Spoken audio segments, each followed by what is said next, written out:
Thank you, Helika, for joining me on this lovely day here in Beijing Chaoyang Park. The Helpdesk followers and I would like to dig into the top 5 IP matters to know before you go to Southeast Asia. In other words, what should you as a company be aware of before expanding your business to Southeast Asia? But before we start, let's get Helika to tell us why these tips matter at all. Take it away. European SMEs are coming to Southeast Asia to expand their business, and IP is very important for the business because it stops the competitors from using your creations of mind. Your established intellectual properties such as trademark, design, computer software, literary works or art objects. And Helika, what are some other benefits of protecting your IP? IP can ensure greater return on investments and more revenue in the future. Also, protecting your IP makes your company more trustworthy among the customers. Because if there are no counterfeits available, then customers can always be sure that they do receive original quality goods. That's very true. So if we get on to our list of top 5 IP matters, what would be the first thing to bear in mind? Identify and map your business's IP assets. Those assets can include technological know-how, your trademark, your design, computer software program, or even sound or smell. Whatever makes your company different from other companies. This is what really sets you apart and how you will be recognized. Mapping your IP assets can help you understand which of those IP assets are really essential for your business. It helps you understand which of those assets you have to value and later protect. Okay, so, but after mapping your company's IP assets, what would be the second thing to know? Secondly, the IP rights owner should think of how those IP rights could be utilized to realize your business's objectives. For example, one option is to register your IP rights to protect those rights, but another option is to generate revenue from those rights. The businesses can generate revenue by licensing their IP registrations to other companies. Oh, that's a good one. So after figuring out what are my IPR objectives, what would be the next thing to know?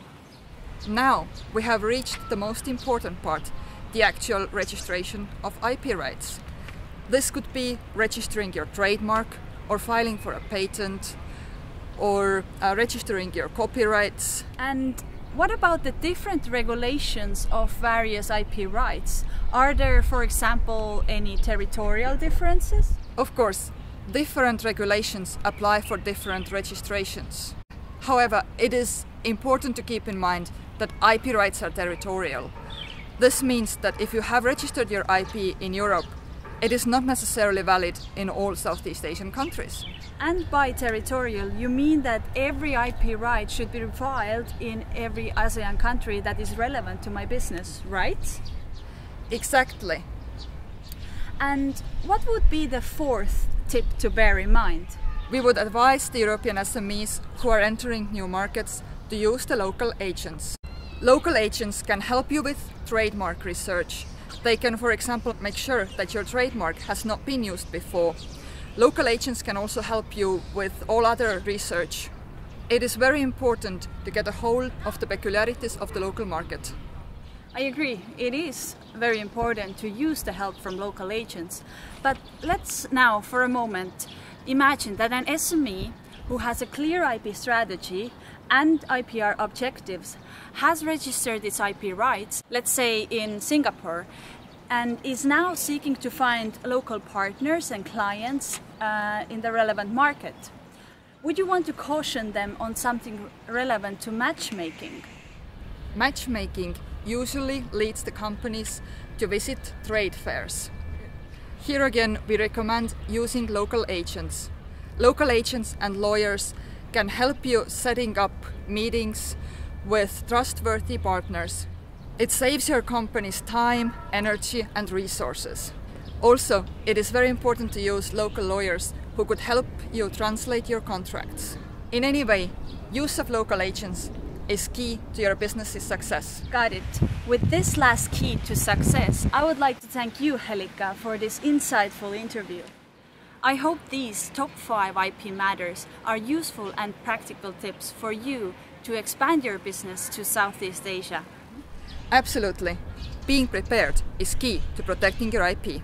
I will see you soon with another video, but until then, please do visit our website www.ipr-hub.eu and do check out our articles and podcasts online.